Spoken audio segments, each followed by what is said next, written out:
Ang ganda ng view mga idol, oh. Ang daming building na nakatayo. Simbahan ng Iglesia ni Cristo. At ito naman sa baba, ito yung site na aking pinagtatrabahuan.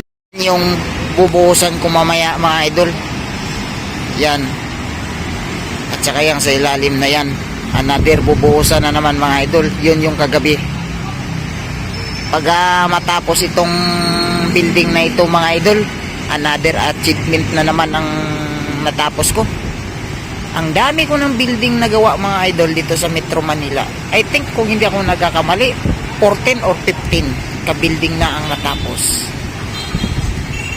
Halos puro matataas mga idol. Siguro ang hindi mataas lang mga idol, dalawa lang. Nasa 20 plus at saka 6 floor ang isang warehouse.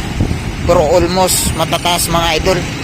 50, 60, 40, ganun mga idol. At saka 100 mahigit. Sa daming building na natapos ko mga idol na nagawa dito sa Maynila mga idol, kahit isa, wala akong unit na kundo.